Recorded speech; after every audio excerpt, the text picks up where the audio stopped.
Bonjour, donc on reprend. Euh, Demain, donc on va parler du support du NAP.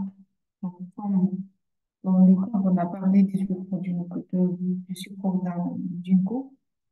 Alors, on va même définir le nombre de multiplicité d'un point par rapport à son support. Euh, donc, on a défini pour les groupes, on a défini l'ensemble F. Alors, l'ensemble F.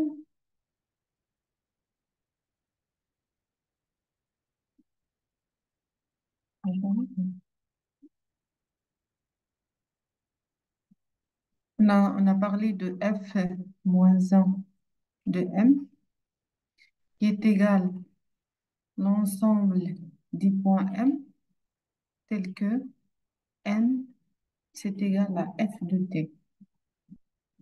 Et on a dit que cet ensemble, on a calculé le cardinal de cet ensemble-là qu'on a noté par p. On a dit que si p est égal à 1, le point m est dit simple.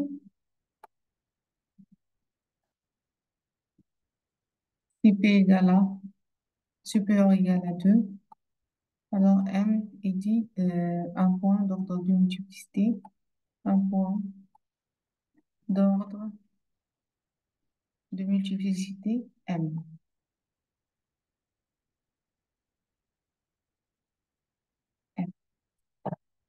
M. Et d'ordre de multiplicité P, pardon. Donc voilà. Donc c'est pareil pour les surfaces. On va étudier à la place de F, on va étudier F moins 1 de M. On va chercher le point. Donc il est simple ou bien multiple avec l'ordre de multiplicité varie de 2 à partir de 2. Donc, on écrit, vous avez soit sigma une nappe de classe CK définie par la paramétrisation df, donc sigma de classe CK définie par la paramétrisation df. Si M est un point de support de gamma, le cardinal de f moins 1 de M ne dépend pas de la paramétrisation choisie. Alors, c'est un invariant géométrique car les changements de paramètres sont bijectifs. Alors, si le cardinal de f moins 1 est égal à 1, donc p égale à 1, on dit que le point M est 5. Par contre, si le cardinal de f moins 1 est égal à p supérieur ou égal à 2, on dit que le point M est multiple et il est double lorsque p égale à 2, triple si p égale à 3, ainsi de suite. Et on va voir un exemple dans ce sens-là. Vous avez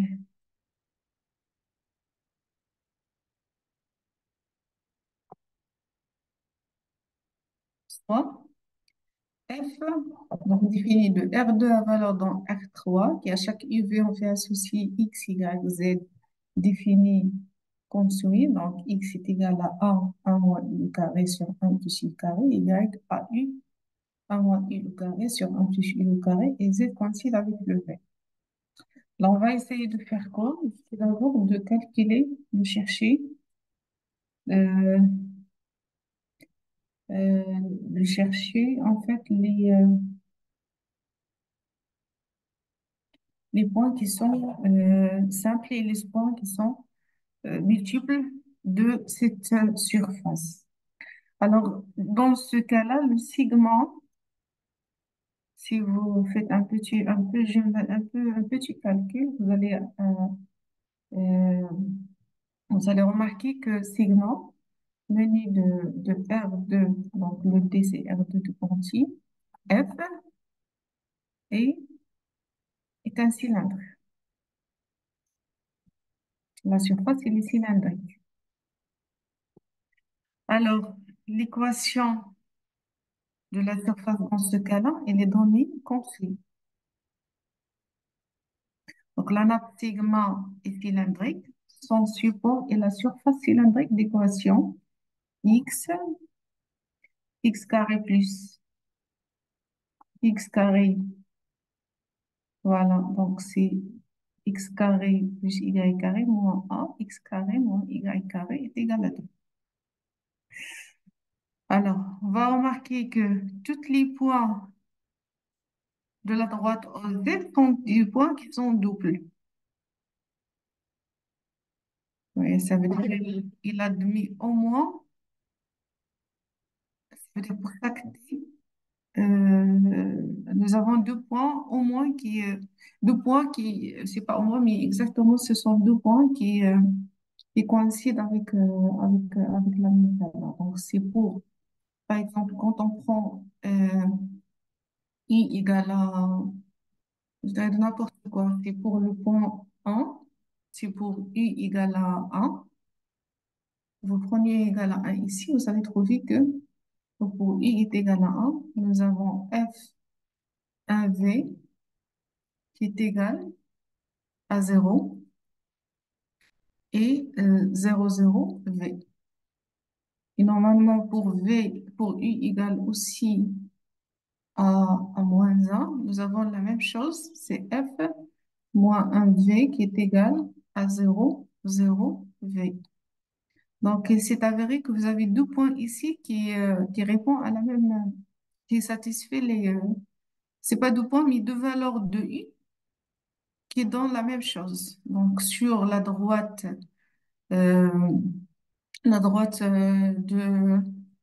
donc sur la droite OZ, nous avons tous les points. Ce sont des points qui sont doubles.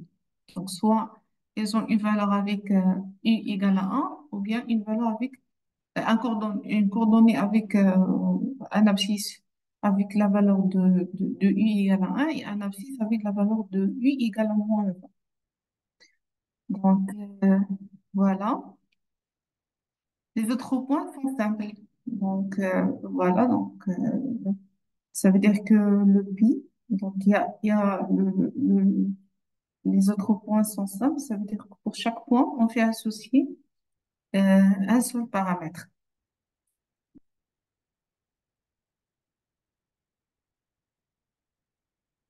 Bien évidemment, si tous les points sont simples, donc la nappe géométrique est dite simple, une définition, une nappe géométrique est dite simple si tous les points de son support sont simples.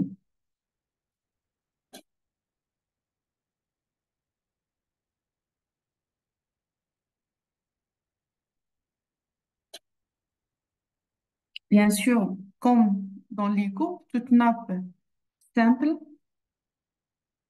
admet deux orientations distinctes.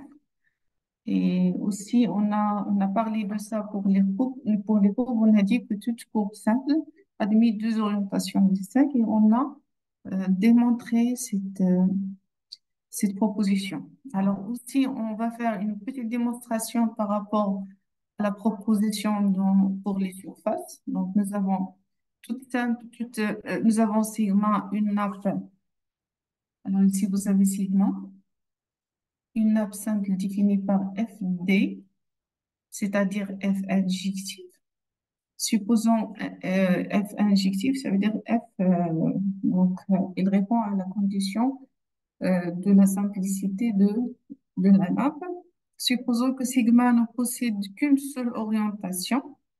Alors, il existe un certain θ tel que D, θ défini de D avant D pour F est égal à F rho θ et G θ inférieur à 0. D'accord? Donc, parce que θ ici, il est indirect, θ indirect, c'est selon le lemme que nous avons cité tout à l'heure. Alors, vous avez comme F injectif, on a F de UV qui est égal à F de θ UV. Ça veut dire que θ UV est égal à UV, ça veut dire que θ coïncide avec l'identité. Maintenant, en calculant le jacobien de l'identité, il est positif, ce qui est absurde parce que, c'est ce qui est absurde, donc d'où le résultat donc donné pour la proposition.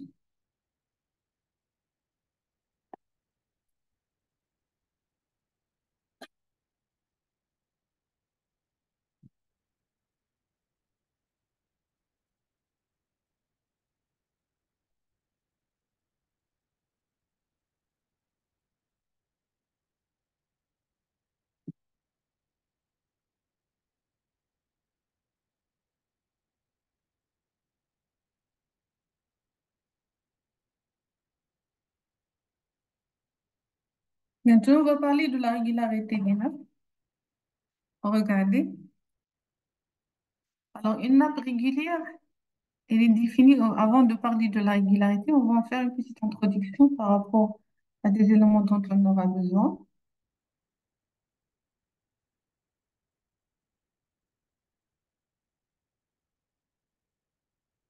Donc, soit un sigma, une nappe géométrique. Donc, on aura besoin de la nappe géométrique sigma de classe CK avec K supérieur ou égal à 1. Définie par une paramétrisation df, on va considérer delta G, une autre paramétrisation de sigma, avec θ un changement de paramètre. Et la liaison entre G et F se fait en utilisant θ comme changement de paramètre. Alors, nous avons comme premier résultat la dérivée, la différentielle de G au point mu. C'est la différentielle de F au point θ mu rond la différentielle de θ au point mu. Or, la différentielle de θ au point mi est un isomorphisme de R2. Alors, rappelez-vous, dans le premier chapitre, on a parlé de ça. On a dit que la différentielle, c'est une application linéaire. Alors, puisqu'il est de classe CK et tout, donc il est bijectif. Et isomorphisme, ça veut dire, donc, il est bijectif, une application linéaire bijective. C'est un endomorphisme bijectif. D'où dθ mi appliqué à R2 est égal à R2. C'est un isomorphisme. On en déduit que la différentielle de R2, c'est la différentielle de F au point θ demi de R2. C'est-à-dire, on peut enlever le θ demi comme ça donne une identité en particulier. Pour tout mi appartient à delta. Alors, d'où on a la définition suivante.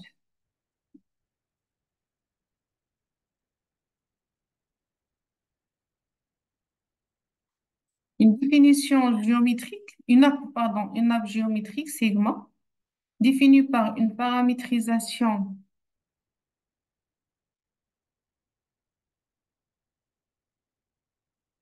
voilà, définie par une paramétrisation delta df est régulière. Regardez, si la différentielle fm est de rond égale 2. Et on sait calculer le rond d'une application linéaire. Donc, soit on calcule le rond en cherchant le cardinal de l'espace engendré par euh, engendré par... dans tous les cas, on peut utiliser DFM comme en cherchant la matrice, à calculer le déterminant de la matrice associée à DF. Ou bien, on peut utiliser les bases des espaces sur lesquels DFM il est défini. Alors, pour toute M appartient à D. Ça veut dire on calcule la différentielle au point M et on cherche le rond. Le rond. S'il est égal à 2, donc l'application ou bien la nappe géométrique que vous avez, il est régulière. Donc, soit sigma, une nappe géométrique définie par la paramétrisation F, voilà, avec F est définie par les fonctions coordonnées F1, UV, F2, UV, F3, UV. On calcule la différentielle. Alors, on a fait ces rappels dans le premier chapitre.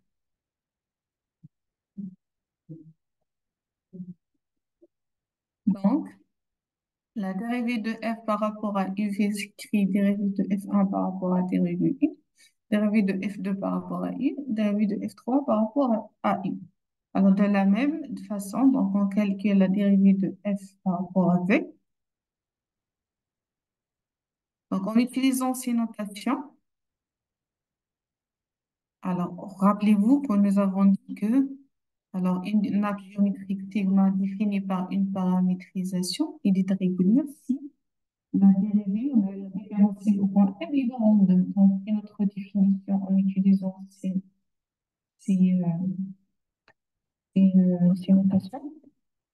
Alors, pour que la nappe sigma soit régulière, il suffit que pour toute UV de D, les vecteurs, ces vecteurs-là, soient linéairement indépendants, tout simplement. Donc, je répète encore une fois, pour que la nappe sigma soit régulière, il suffit que pour toute UV appartient à D, les vecteurs dérivés de F par rapport à I, la différentielle, ce sont des dérivés partiels, les dérivés partiels par rapport à I, la dérivée partielle par rapport à V, donc constituent un système qui est linéairement indépendant. Remarque, donc sigma est régulière si seulement si la dérivée ou bien le produit vectoriel de F par rapport à I et de F par rapport à V est différent de zéro pour ce qui V appartient à T. On va avoir un exemple ou bien un cas particulier des paramétrisations cartésiennes. J'aimerais bien rappeler ici que vous avez pour les courbes, la paramétrisation cartésienne s'écrit de la façon suivante. Regardez. Donc, une paramétrisation cartésienne, c'est une paramétrisation qui est définie bien sûr de I à valeur dans Rn, qui à chaque t, on fait associer f de t avec f de t, c'est f1, f2 jusqu'à fn. Et la paramétrisation cartésienne, s'il existe un certain i appartient à i, tel que f de i appliqué à t coïncide avec t. C'est pareil pour la paramétrisation cartésienne pour la surface. Ça veut dire que vous avez f défini de d à valeur dans R3, qui à chaque UV, on fait associer trois fonctions coordonnées F1, F2, F3, mais il s'est avéré que F3, dans les applications en fait cartésiennes, coïncident avec le dernier, avec, c'est une application de F UV. Ça veut dire une fonction qui est liée aux deux variables ou variables. Ça veut dire vous avez F1 est égal à I, F2 est égal à V. Donc, c'est exactement ce qui est écrit ici. On appelle paramétrisation cartésienne de classe CK. Toute paramétrisation F de classe CK définie par F qui est F défini par 2D à valeur dans F3 et qui à chaque UV, on fait associer F1 qui est égal à I, F2 qui est égal à V et Z qui est égal à une application. Z, c'est F3 est égal à une application de UV. Où D est un domaine de R2 et F est une application de classe CK qui est définie de D à valeur dans R. Regardez, il est défini de D à valeur D inclus dans R2. Alors, une nappe sigma définie par une paramétrisation cartésienne F est dite simplement nappe d'équation cartésienne Z est égal à F de X, Y. Ça veut dire, au lieu de parler de F, de D et de F comme étant une paramétrisation d'une application, d'une nappe, si elle est cartésienne, il suffit de parler du dernière, dernier dernière coordonnée, liée Z est égale à F de UV. On peut aussi identifier la nappe géométrique par ce genre d'écriture.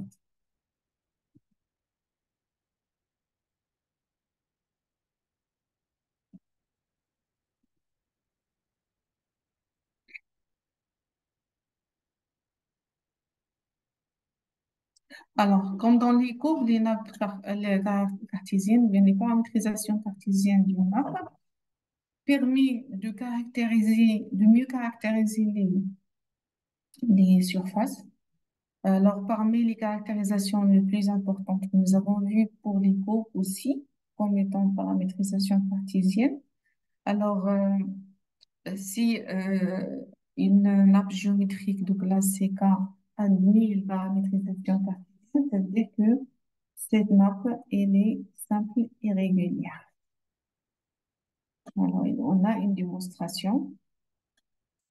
Regardez la démonstration, je vais la faire. Alors, nous avons F, une application définie de D valeur dans R3 et qui à chaque X, Y, on a X, Y, F de X, Y, ou bien sûr F défini de D à valeur dans R de classe CK. F est injectif, ça veut dire simple. C'est par définition de la fonction parce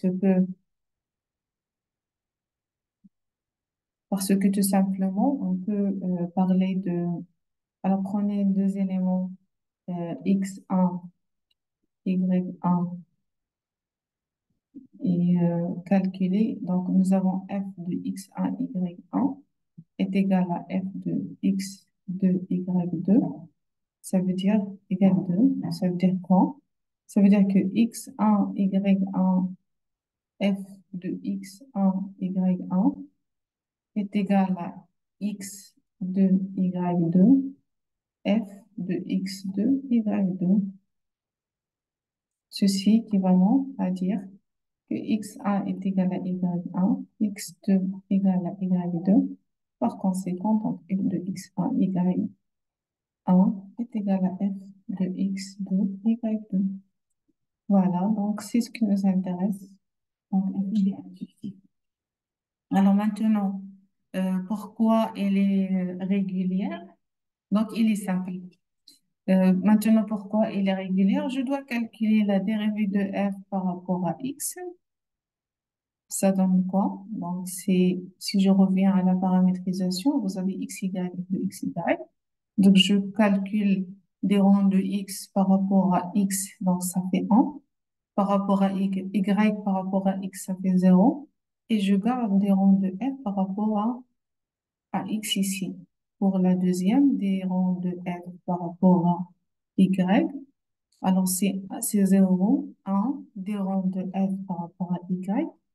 Alors, ceci deux composantes constituent un système linéairement indépendant. Ils sont linéairement indépendants, d'où la régularité de la paramétrisation. Voilà, la preuve il est aussi, donc, fois f défini de diagramme R3, qui à chaque x également fois associé x égale de x égale. F défini de D à valeur dans R, pardon, ici, de classe CK.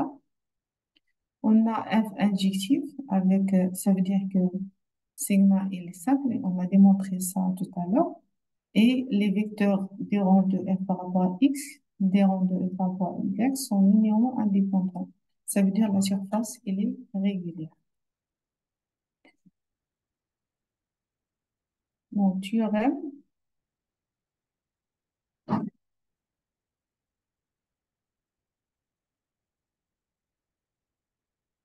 Alors, avant de passer à ce théorème, donc, je dois quand même rappeler un théorème que nous avons vu dans la partie concernant les graphes ou bien les courbes. Théorème que nous avons, donc, on a eu un diamant qui est une courbe arc régulier, orienté et tout ce que vous voulez, de classe CK, bien sûr. Alors, on a dit que si au point T0, appartient à I si votre f' de T0 est différent de 0. Alors, on a dit qu'il existe, alors il existe un certain G inclus dans I pour laquelle T0 appartient à G, tel que F, restriction de F au point G, est définie une courbe, un arc régulier simple. Donc, ici, on a déjà montré ça, courbe régulier simple. Alors, si on fait pareil aux courbes, donc avec bien sûr f' de t0 différent de 0, ça veut dire que f au point m est égal à f de t0, au point m0 est égal à f de t0, c'est un point qui est régulier. Donc, dans ce cas-là, pour les sigma, par rapport les nappes géométriques, donc nous avons sigma, une nappe géométrique de classe CK. Vous avez f, la fonction, ou bien l'application qui définit une paramétrisation de gamma, est définie de D dans R2 à valeur dans R3. Et vous avez un point M0, I0, V0, un point de D tel que DFM0 est de rang 2. Ça veut dire que vous avez ici un point M0 irrégulier.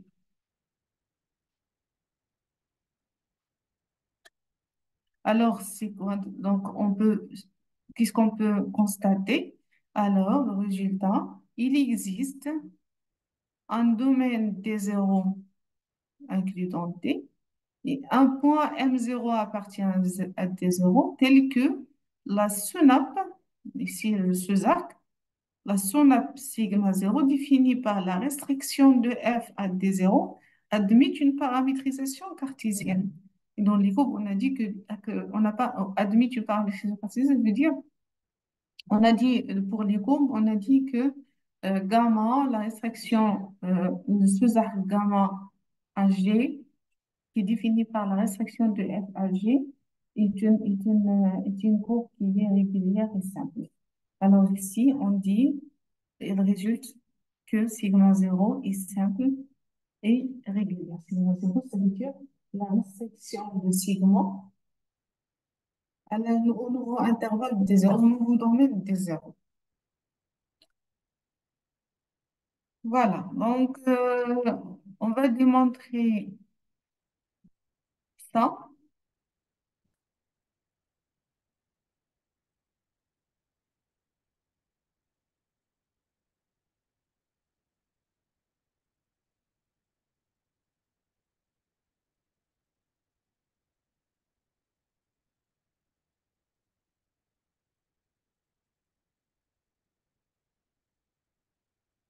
Ça veut dire en chaque point régulier, en un point régulier, je peux euh, créer une paramétrisation cartésienne et par la proposition de tout à l'heure, la paramétrisation cartésienne, dont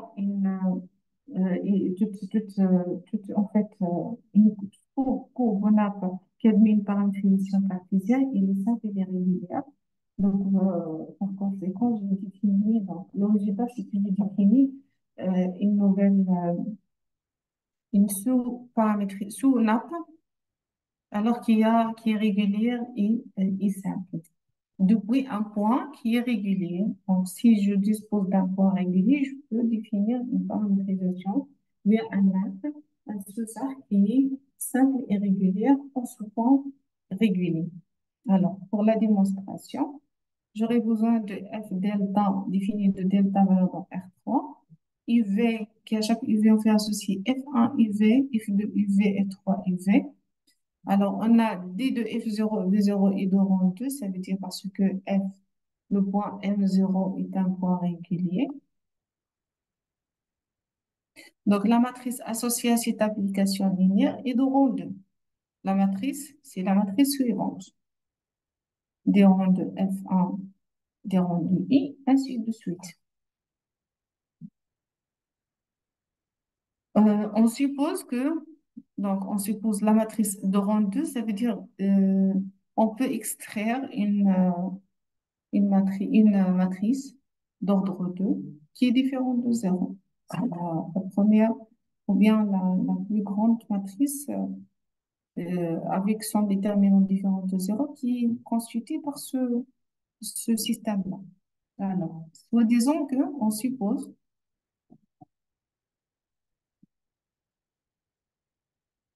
par exemple que cette matrice-là qui fait l'affaire, ça veut dire la matrice extraite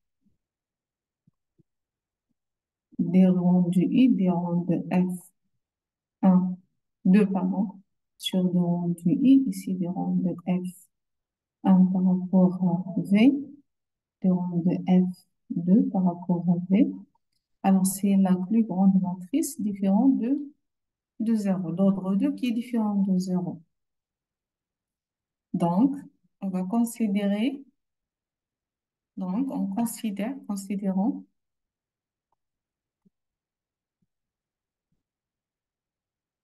un θ défini de D à valeur dans R2 qui à chaque UV, on fait associer F1, UV, F2, UV. Et voilà, avec Gθ et Gθ, c'est Gθ différent de zéro. Donc, c'est le jacobien, donc il est déjà noté. Alors, d'après le théorème d'inversion locale, d'après le théorème d'inversion locale, on a quoi? Il existe un des zéros inclus dans D, tel que le point U0, V0 appartient à T0 et θ, la restriction de θ en T0, qui est chaque D0 pour D0, donc de D0 à valeur dans θ de D0, qui est égal à D0, bien sûr, est ainsi qu'un difféomorphisme. C'est quoi? Difféomorphisme.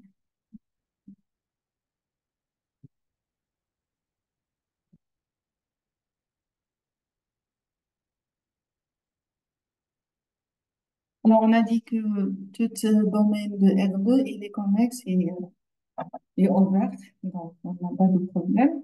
Donc, comme on peut toujours supposer des zéros connexes, euh, ramener, on peut le ramener à un voisinage connexe. Donc, θ il est continu, implique que θ de S0 est égal à S0.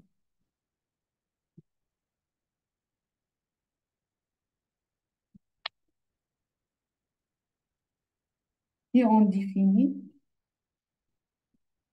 la nouvelle, on définit un sigma 0 qui est la restriction de sigma au domaine des zéros, qui est définie par D0 muni de F de D0. Alors, c'est la nouvelle map que vous avez. Avec bien sûr G0, c'est quoi? C'est F rho θ 0 moins 1 qui est défini de D0 à valeur dans R3. Donc, l'idée, c'est de chercher une paramétrisation qui est cartésienne et ou qui est simple et régulière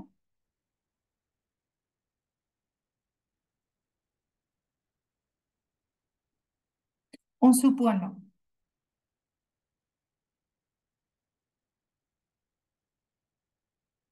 Donc, f est égal à f, la restriction de f au point D0 est une paramétrisation admissible de sigma 0. Donc, f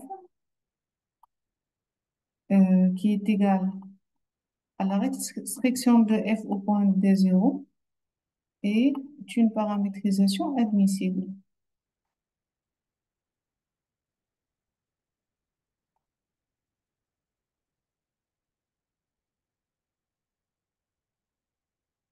de sigma 0.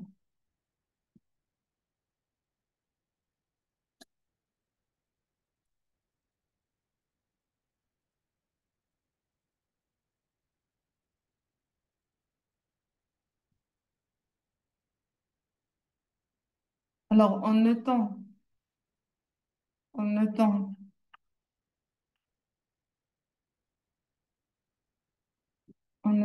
par θ 0, la restriction des θ à D0, qui est chaque D0, donc de D0 à la valeur D0, qui est chaque UV, on fait associer XY qui est égal à F1 UV. Donc, on construit de UV. Donc, on construit vers la fin G de 0 XY comme étant une application cartésienne qui est définie par XY, F3 rho θ 0 moins 1 XY. Alors, c'est une paramétrisation cartésienne. Comme il est paramétrisation cartésienne,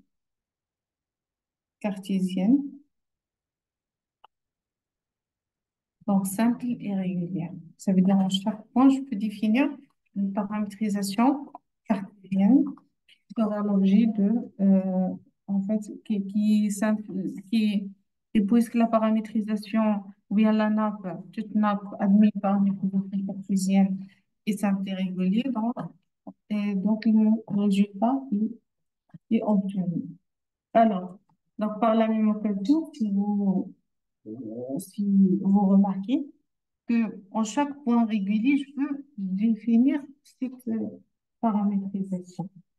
Maintenant, si toute la courbe elle est régulière, ça veut dire toute la courbe elle est régulière en tout point. Donc une courbe simple et régulière, c'est la réunion de paramétrisation qui sont cartésiennes. Du coup, qui admet des paramétrisations cartésiennes. Donc, c'est un résultat qui est très fort, qui est intéressant à le garder dans votre esprit. Alors, rappelez-vous que nous avons eu l'occasion de voir les plongées. Alors, les plongées, c'est à l'instar aussi je rappelle ici, rappel des coups plongés, des plongements. Plongement, c'est quoi un plongement? Alors, une application édite l'utilisation et définit un plongement. Si pour toute, si F est injectif,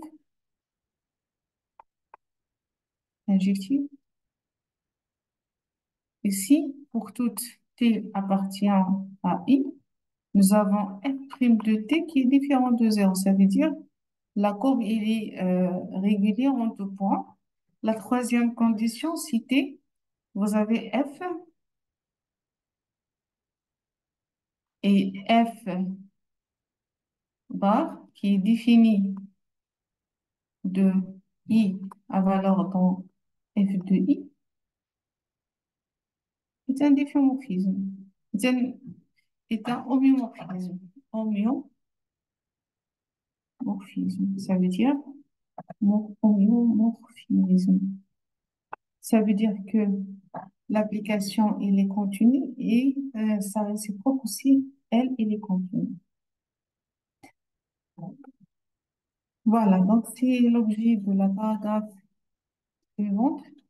Nous avons une paramétrisation F définie de D à valeur dans R3 est appelé un plongement si pour toute M appartient à B. DFM est de rang 2, ça veut dire qu'il est régulière. L'application F bar, qui à chaque F bar, on fait associer, donc F bar défini de D à valeur dans F de D est un homomorphisme. Si une paramétrisation d'une surface sigma est un plongement, il est De même, de toute autre paramétrisation admissible de sigma.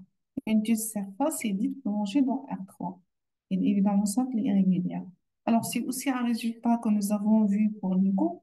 Alors, on a dit que toute courbe qui est définie par un plongement, toutes les autres paramétrisations qui admettent un plongement, toutes les autres paramétrisations admissibles ce sont des plongements la courbe, elle est dite plongée dans R, ici, dans Rn. Ici, pour ce qui est, il s'agit des surfaces, donc, elle est plongée exactement dans R. Et bien évidemment, il est simple et il est régulier depuis même la caractérisation du plan. Alors, nous avons ici toute nappe admettant une paramétrisation cartésienne plongée dans R3. Donc, on a la paramétrisation cartésienne x, y, z avec z est égal à de x, y. Donc, on va faire quoi? On va tout d'abord chercher le f bar. Voilà, donc ici, f est une paramétrisation de sigma de classe CK avec A supérieur ou égal à 1. Alors, sigma irrégulière, qui est l'application f bar définie de D à valeur dans f de D, x, y, z, f de x, y, admis pour réciproque la restriction à f d de la projection P, définie de x, y, z à valeur dans x, y. Alors, c'était aussi une démonstration que nous avons fait pour les cours. Les applications f bar et P sont continues, donc f bar est un homéomorphisme. Voilà, c'était un exemple des nappes plongées. Donc, je répète encore une fois, vous avez une nappe plongée, mais avec la définition de la paramétrisation F définie de D, qui à chaque D on fait associer R3. Ça veut dire D est défini de D dans R3 et qui à chaque XY on fait associer la paramétrisation cartésienne XY, F de XY. Alors, c'était un cas particulier des plongements. Voilà, est une paramétrisation de sigma. Ici, il est simple, il est régulier, tout ce que vous voulez. Donc, on va définir son f bar. Reste à définir le f bar pour voir s'il est homomorphisme ou pas. Donc, définir f bar, ça veut dire vous avez une application définie de D à valeur dans f de D qui a chaque x, y, et on fait associer x, y, z, f de x, y. Alors, c'est une application homéomorphisme, ça veut dire quoi? Ça veut dire que c'est une fonction, application qui est continue et sa réciproque bijective, sa réciproque aussi, il est continu. Alors, regardez, nous avons x, y, z, il est continu. Cette application f bar est continue. Sa réciproque, c'est la fonction définie par x, y, z, x, y, la fonction p. Alors, p, et la réciproque de f bar. Et puisqu'il est continu, donc f bar est considéré comme un homomorphisme. Voilà.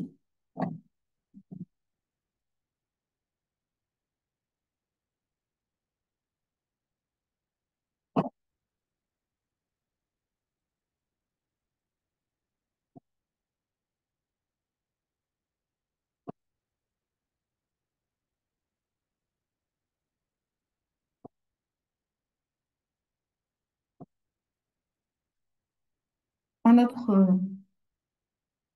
autre, travail, ou bien un autre résultat qui est similaire à celle de Déco. Alors, nous avons pour que deux nappes géométriques. Si vous avez deux nappes géométriques de classe CK avec K supérieur ou égal à 1, soit plongée dans R3 soit égal, pour qu'elles soient égales, il suffit que leurs supports géométriques sont égaux. Ça veut dire qu'ils ont les mêmes images. On a aussi démontré le même résultat pour les courbes. Alors, donc on considère sigma 1 et sigma 2 nappes plongées.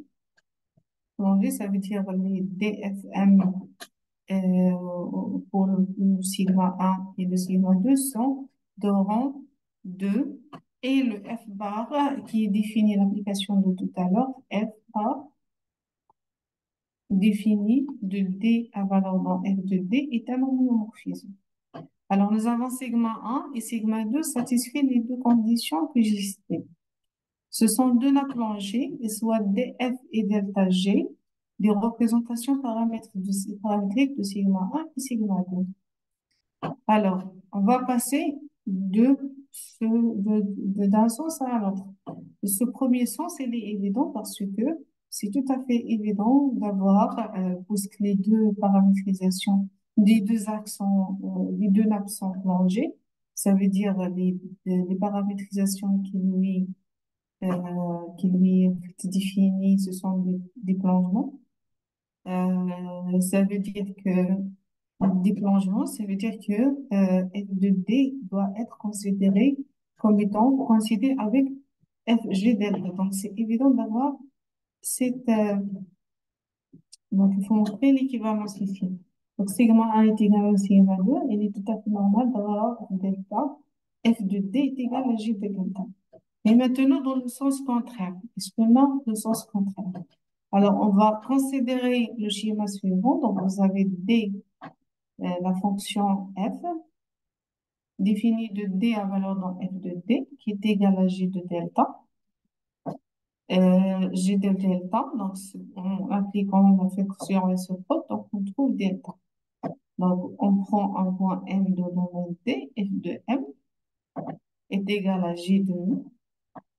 Ça veut dire quoi? Ça veut dire que mu est égal à θ de M. D'accord? Donc, parce que θ est un homéomorphisme, est un difféomorphisme. Donc, soit F est égal à 0 θ. Alors, θ est un homéomorphisme car c'est un composé de deux homéomorphismes.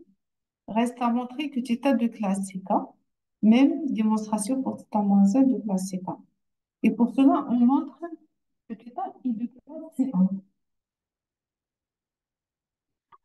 C1 au voisinage de chaque point. Donc, M0 appartient à delta. On le positionne chaque fois M0 appartient à delta. Soit mu0 est égal à θ de mu0 appartient à delta. On a delta de G mu0 et de rang 2. De rang 2, ça veut dire que la matrice, la sous-matrice, la plus grande sous-matrice qui détermine en différents de 0, c'est celle-là, donc elle est d'ordre 2. Alors nous avons G. C'est delta, donc il est défini de delta valeur R2, qui à chaque UV on fait associer G1, UV, G2, UV. Il vient que le jacobien, il est de G au point mu0 est égal à moins G au point U0, V0. D'après le théorème d'inversion locale, nous avons, il existe un delta voisinage de V0, tel que G, la restriction de G au delta 0, est un difféomorphisme. Maintenant, on va considérer f est égal à delta, f défini de delta valeur dans R2, qui est chaque m, on fait associer un m, f de m. On a f est égal à g rho θ, implique que f est égal à petit g rho θ sur d. Donc, pour m de m0, θ est égal à j moins 1 rho f. Par suite, θ est de classe CK au voisinage de m0.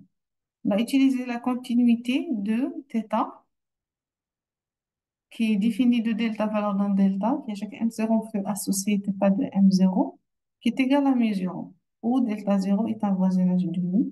Il existe un delta 0, un voisinage de M0, sachant que θ appliqué à delta 0 intersection D inclus dans delta 0 pour M appartient à delta 0 intersection D.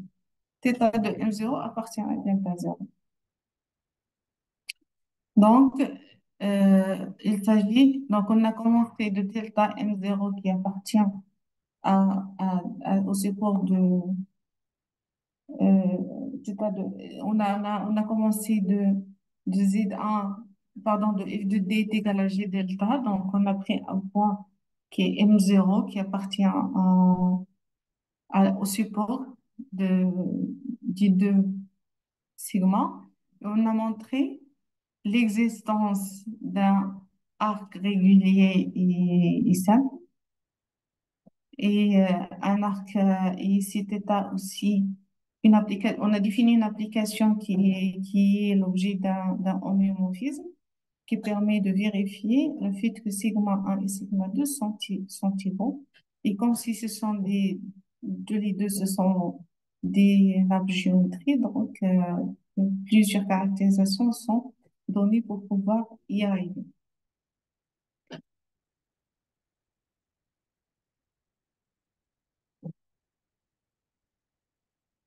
Alors, je passe maintenant à parler du plan tangent. Bien sûr, comme Nico, donc je dois parler de plan tangent. Plan tangent, pour parler du plan tangent, on va désigner par f d à valeur dans R3 et g delta à valeur dans R3, deux paramétrisations d'une même nappe sigma. Donc, nous avons ici f et g et θ, un changement de paramètre avec, bien évidemment, g est égal à f rho θ. Donc, M, un point simple, ça veut dire quoi? Il existe un M unique, une valeur de M qui est unique, tel que M prend sa valeur, M représente le point pour lequel F, on calcule F de M. Il existe un mu appartient à delta, tel que M prend la valeur G de mu. Avec G de mu, c'est quoi? C'est F rho θ du mu d'après cette expression.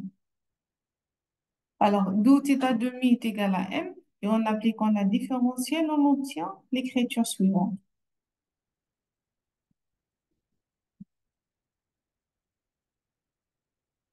Donc, d de g mi est égal à d de f θ de mi est égal à d θ de mi. Comme θ est un difféomorphisme, on a d θ de mi est une bijection de R2 sur R2, et par suite, les applications linéaires dg mi, dθ mi ont la même image, c'est la suivante. Donc, c'est ce qui est exprimé par l'équation suivante.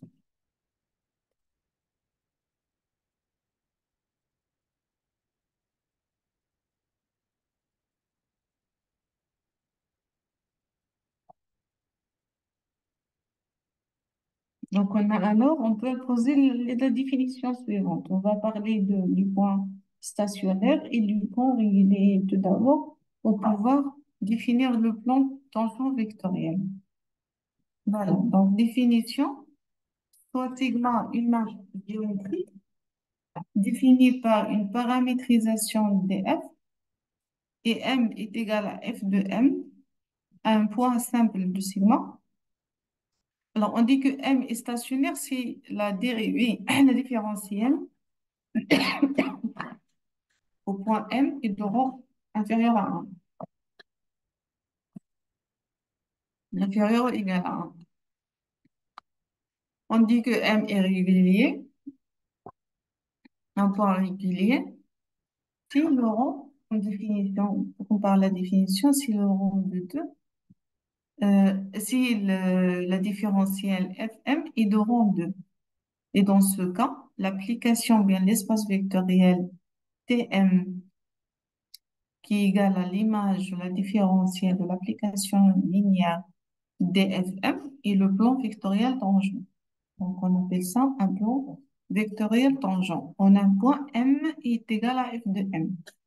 Alors, le plan affine M passant par M et de direction TM est appelé le plan tangent.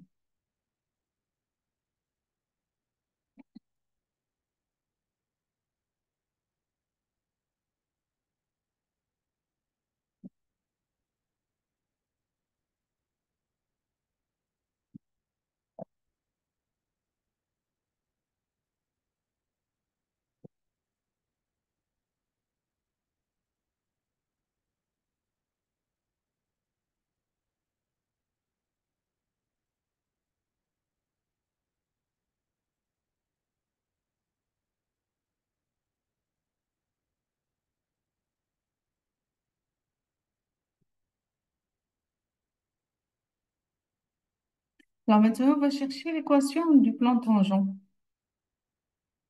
Regardez, pour sigma, une nappe géométrique définie par la paramétrisation suivante. Voilà, donc vous avez M0 est égal à F de U0 V0, un point simple et régulier de sigma. Et Tm0 est égal à D de F U0 V0 R2, le plan vectoriel tangent. Alors Tm0, c'est défini par aussi mal de df u0 v0. Alors, on a d dfm u0 v0 appliqué à nombre d'amis s'écrit de la façon suivante. Donc, c'est la différentielle. Ici, c'est la différentielle. Ici, c'est la dérivée partielle appliquée au point u0 v0 appliqué à lambda.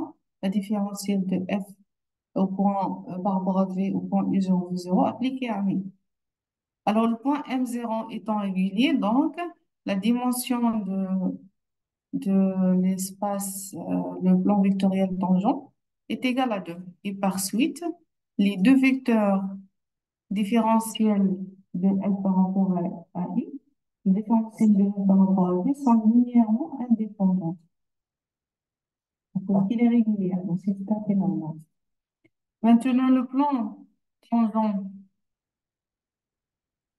le plan Tm0 admet la paramétrisation définie sur R2.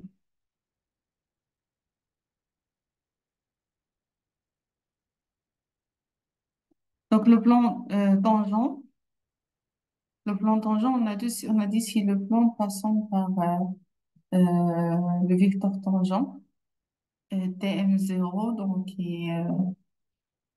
voilà, donc admet la paramétrisation sur R2 par lambda M0 plus la différentielle, plus la différentielle de f au point U0, V0.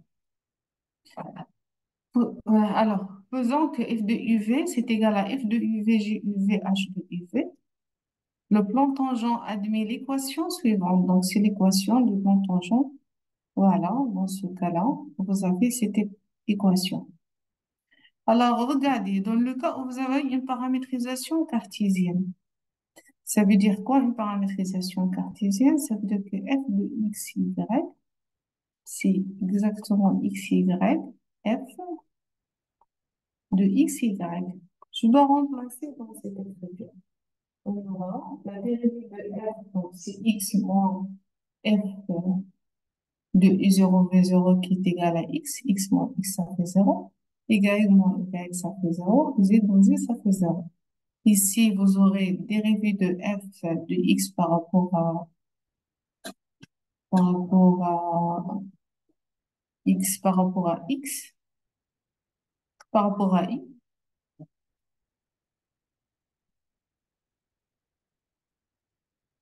c'est 0.